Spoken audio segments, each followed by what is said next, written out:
Gabe at one point is like, what's the worst that's gonna happen if we do this? Get arrested?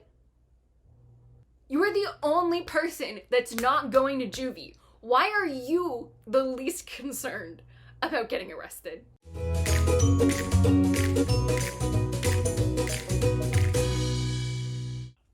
friends, how's it going? My name is Gabby and welcome to the Book Bugs. So I don't know about you guys, but Pride Month just passed and I spent a lot of that month reading Pride books. So in case you're new to the channel or you just don't know what it is or you haven't heard this before, I've said it in videos past, but I identify as asexual, which is someone who experiences little to no sexual attraction. And there's also a romantic orientation called aromantic that basically means the same thing, experiencing little to no romantic attraction. Now, unfortunately, it's one of those sexualities that hasn't had a lot of attention, especially in the media. Not that queer representation is in the media that much. It's being more common, but still, asexuality is one of those that just doesn't get a lot of coverage. People don't want to talk about it. They seem to think it's fake. But aromantic and asexual orientations are ones that don't get a lot of attention in the media, no matter what kind of media it is. I can name a few off the top of my head that have asexual representation, but that's because I've been actively looking for it and trying to consume it. So I thought today I wanted to talk to you about two of my 5-star reads from Pride Month, specifically having to do with asexuality, and just show that it is a real thing. It is getting representation more and more every day. It deserves to have representation. And for anyone who thinks maybe they belong in this little corner of the LGBT community, you know, I want to bring awareness to that. So let's talk about the first book, Loveless by Alice Oseman, the author of Heartstopper. You may have seen the show, you may have read the graphic novels. I have one of them behind me on my bookshelf. I haven't opened it up yet. This is actually my first introduction. I watched the show Heartstopper, but this is the first time I've actually read anything by her. What I really love about this book is, first of all, Alice Oseman is super popular. I'm sure a lot of people know what Heartstopper is, and this is a pretty new book, but it's getting a lot of attention too. I mean, if you go into Barnes & Noble, if you go into a little Pride corner or something in like your indie bookstore, there's a good chance you're gonna see this novel, and it's exposing a lot of people to asexuality, which makes me super, super happy. So let's talk about this book. So Loveless details Georgia War in her freshman year of college with her best friends, Pip and Jason. These three best friends have known each other for so long. They literally love each other to death. You can see in this first person narrative just how much that Pip and Jason mean to Georgia. But this tells the story of lonely Georgia who wants nothing more than to fall in love and have a boyfriend and get married and have babies. That's what she thinks she's supposed to do. She loves theater, and her other friends love theater as well, but she is an avid romance reader. She loves romance, fan fictions, you name it. She just loves love. Another thing about Georgia is at 18 years old, she still hasn't kissed anybody. She said she's in love with this guy named Tommy at their school, and she tried to kiss him and had the opportunity, but she just couldn't do it, and she doesn't know why. She still has no idea why. But she's determined to fall in love in her first year of college. She's going to make it happen, she thinks. So Georgia and her best friends go to Durham University, and although they thought that everything was going to be wonderful and amazing, and a lot of the times it is, Georgia immediately hates it because, first of all, she's in a different dormitory than Pip and Jason are, and she misses them. Those are her only two friends in the world. And what's worse, she's one of the few people who has a roommate. Thus we meet Rooney. Now, Rooney is the exact opposite of Georgia. Georgia loves love, and she's terrified to get into that, but Rooney's a flirt and really pulls Georgia out of her shell. So the last character I want to mention before I keep going with this is Sunil, and we love him. He's a third year, he uses he, they pronouns, prefers he, him though. So those are the ones that we pretty much use throughout the book. I think there's one instance we use they, them pronouns. But Sunil really enjoys playing with gender.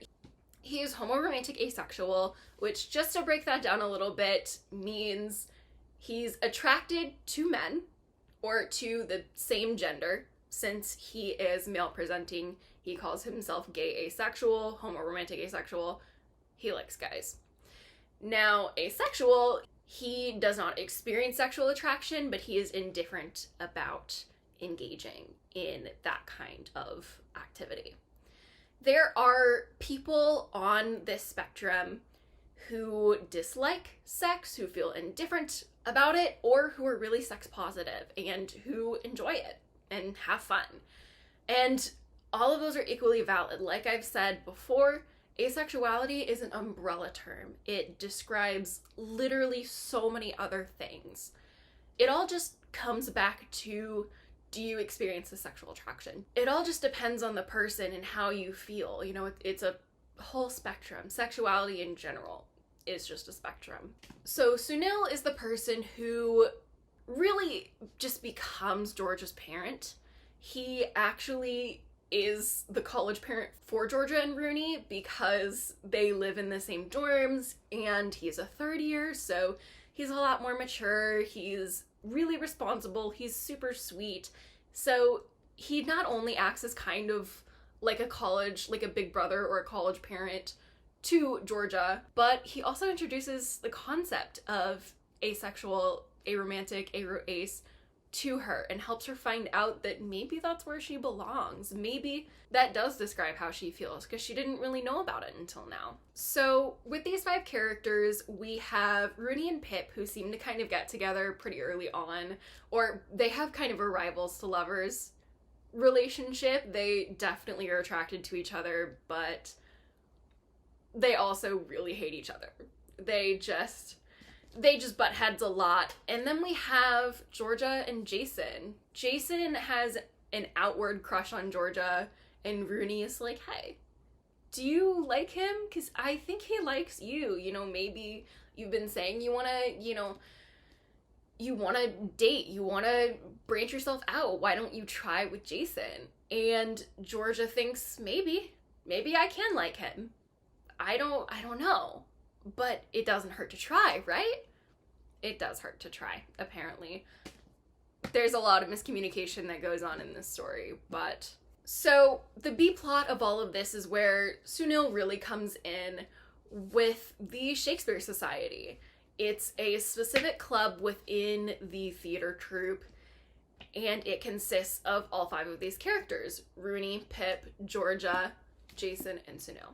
In order to get funding for the next few years, they have to put on a performance and really impress the president of the actual, giant theater group. There's a bunch of smaller ones with certain interests, like the freshmen's group, there's classics group, musical theater, things like that, but this is specifically for Shakespeare. And so these 5 members are dedicated to pulling off this show, or else they aren't going to be a club anymore. Now, with Rooney and Pip as co-directors, they butt heads a lot, with Jason and Georgia doing what they're doing, and Georgia trying to figure out her sexuality. They're kind of butting heads a lot, and things don't always go super well. But they're working their hardest, and they're getting their lines down, they're getting their scenes done, and they're starting to feel really proud of themselves. As this is happening, Georgia and Jason go on a couple of dates, and Georgia realizes that she really wants to like him. She really wants to fall in love with Jason. And she does love Jason in a platonic, friendly way. She wants to love him more than that, but it's just not really happening. She doesn't know how. She's trying to force herself to fall in love with him. And in the end, they share a kiss, and they split things off because it doesn't go very well, and Jason realizes that Georgia has kind of just been using him to figure out her sexuality. So now Jason is upset, but he loves his friends more than anything, so they're very tense in the Shakespeare Society, but it's still going on strong. Then we have the dynamic of Rooney, Pip, and Georgia. Rooney, who is shameless and a party girl, she sits down with Georgia, they talk, And Georgia says, I just don't really know. Maybe I like girls then, because it's not working out with, with Jason. We split things off. And Bruni goes, well, let's see. Let's just see. Now, you can probably tell where this is going. They're in a very public place. They are alone at the moment, but Pip has said she's going to be back pretty soon. So the two are talking, and then they kiss. Georgia hates it. Pip sees, and she's crushed. So now Georgia's only friends kind of hate her. They no longer want to be a part of the Shakespeare Society, and she still doesn't know what she is. She's starting to think that maybe, potentially, she could be a Aro Ace, and Sunil has been really helping her kind of figure that out, and he's so sweet throughout this entire book. He can do no wrong. He can do no wrong, I swear. But Georgia's messed things up. The holidays are right around the corner. She goes home sad and lonely, and to make it worse, her whole family, like extended family, is there waiting for her. And she has to share a room with her cousin Ellis. Ellis is super hot. Like, model hot. Like, she's an artist right now, but she used to model, and she's excelling at both. She's, like, perfect. But she's in her 30s now, and she's not married. She doesn't have kids. She's just living her life, and she's enjoying it. Her parents, however, really think it's stupid because she's their only child, and how dare they not have children? How dare she not give them the grandchildren that they deserve? So she gets in a fight with them and basically says, listen, I'm not gonna be in your life if you don't want me to be. Until you learn to love me and my life and the choices that I'm gonna make. See ya. And so Georgia overhears that. She thinks, wait a minute, we seem to think kind of exactly the same. She chases Ellis outside, sits in their car, they talk, they go to McDonald's, and Georgia really explains to Ellis, hey, I think you might be Aro Ace. I think we both might be Aro Ace, and I want you to know it's a real thing, and it's okay, and there's a group of people who are really happy this way. And so they have this conversation, and Georgia is, of course, still doubting herself because she's come to accept now that she is a romantic asexual, that she's never gonna fall in love, but she's really scared about that. Those are, aspects that she's never gonna experience, and it crushes her. It literally crushes her. She's so sad.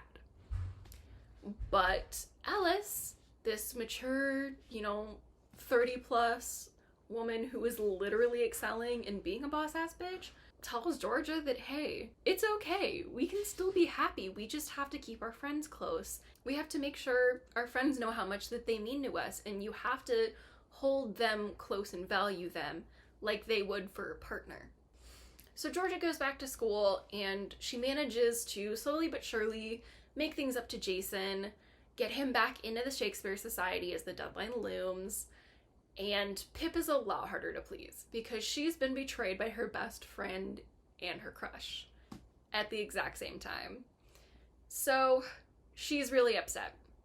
She is gutted, and she continues to be gutted, and she's ignoring them. She doesn't want to talk to them. So Georgia decides, I'm gonna have to do something big to really get her back. They do this little promposal, I guess would be the easiest way to explain it. It's like college marriage, basically, where it's a platonic thing where you say, will you be my college wife? Will you be my college partner? Whatever. It doesn't mean anything. So Georgia basically promposes to Pip and says, will you be my college wife? And gets Pip back. They do their play. They manage to get funding. Everything is happy. Hooray. I think the reason that I really love this book so much is, first of all, it's something that I wish I had when I was a teenager. I think I'd also be slapped silly for reading it because it's not like spicy or anything, but there's a lot of content about, sexuality and sexual interactions, and we don't see it, but we discuss it in somewhat graphic detail. So one of the things that I really love about this book is that it touches on something that I've never really seen in media before. It's something that exists in the Aro Ace community, and it's called a queer platonic relationship.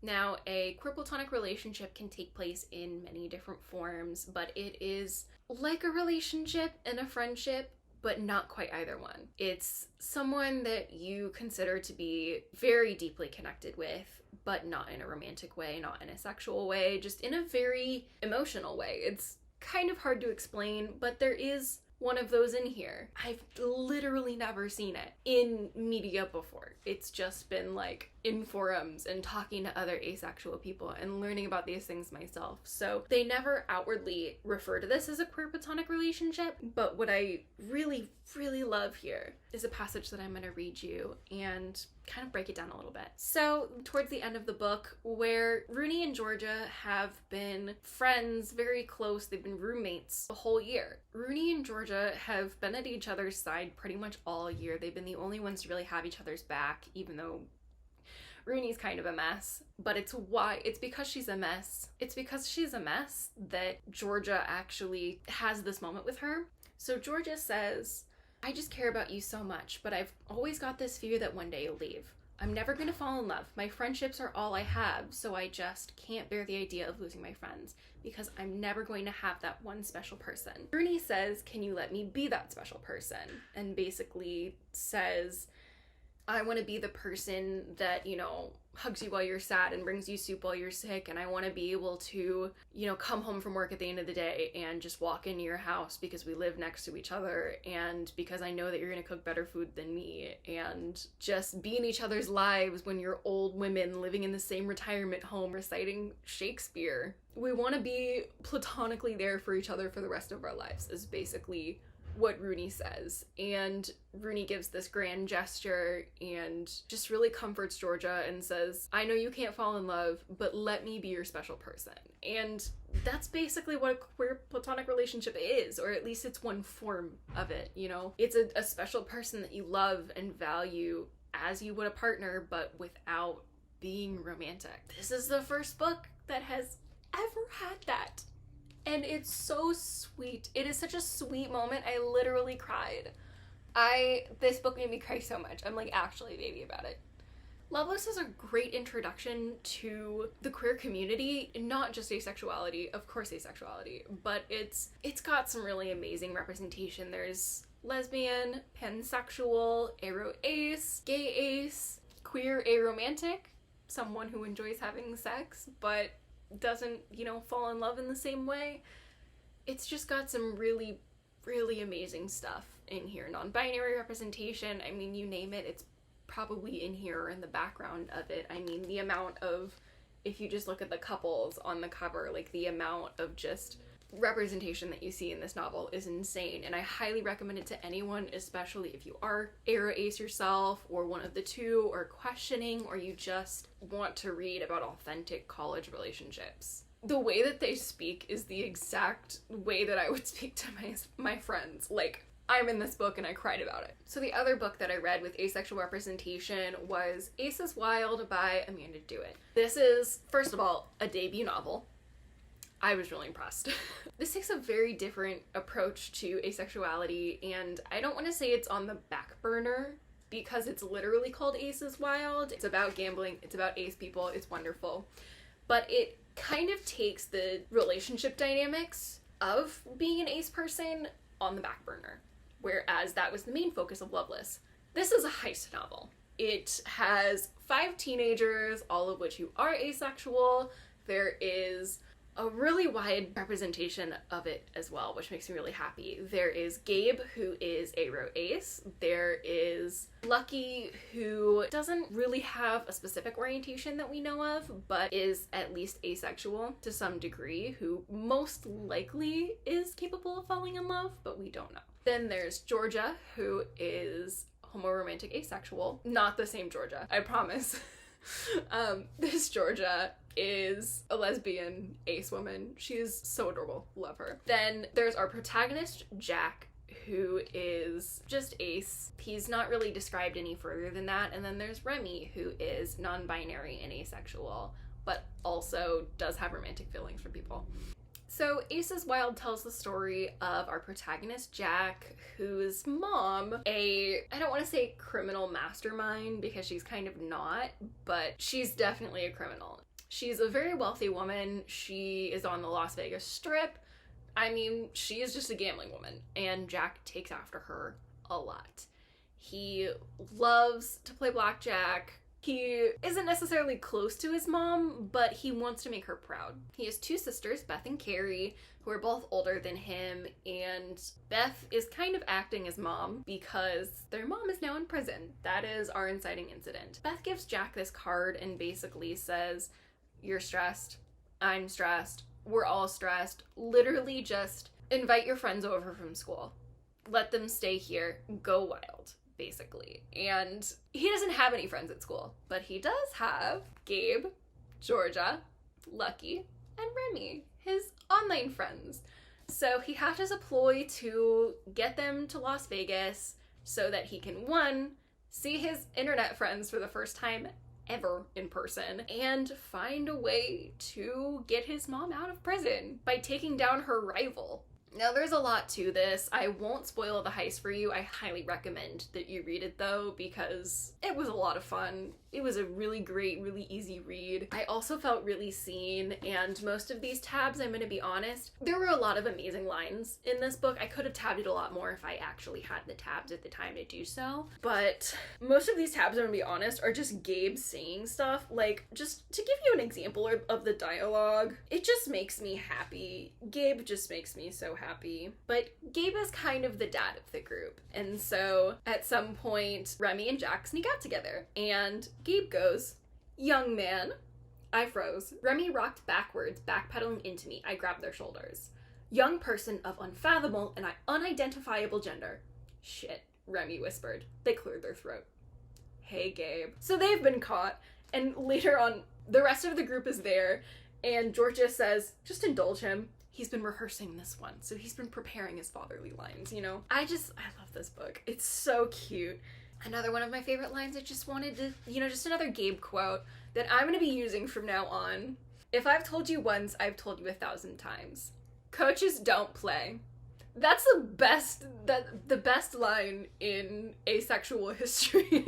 The best line ever. Now, not gonna spoil anything, but I will say Star Wars is a huge thing. You don't have to know anything about Star Wars because I don't, but there's definitely been some inspiration taken from Star Wars. I really enjoyed most of the ending, but the final twist was very much Star Wars-y, and I'm not going to say more than that, but you'll see if you read this book. That was one of the only things that really fell flat for me, was the final twist. I really just thought this was a fun read. It was really great. It doesn't teach you a ton about asexuality, definitely not in the way that Loveless does, but I had literally so much fun with this book. And again, debut novel, Amanda DeWitt, literally amazing. I will be getting the rest of her books. I am also in this book, and I laughed about it this time. I cried about Loveless, I laughed about Aces Wild. It just warms my heart to see ace representation because, I'm gonna be honest, the only few that I know of in media are like Todd from BoJack Horseman, who is granted a wonderful introduction to the community, and I mean, it's a great show besides. Absolutely love Todd, and I love the way that they represent asexuality, and I think it's great to have that kind of canonical representation, especially in such like mainstream media, but we don't have a lot of it, and that really, it can be upsetting. So I wanted to really just highlight these, talk about them a little bit. I will definitely be talking about more ace books in the future as I find them. If you have any ace recommendations for me, shows, games, movies, books specifically that you would like me to talk about, please tell me about them in the comments below. If you liked this video and you liked the books in this video, if you want to see more of us, please support us. Hit that like button, hit that subscribe button, check out our other videos, and stick around for more. We upload every Friday and sometimes on Sundays with our unboxing videos and other special videos. Our group video is coming out next week, and I really hope you enjoyed watching. Thank you so much. Bye!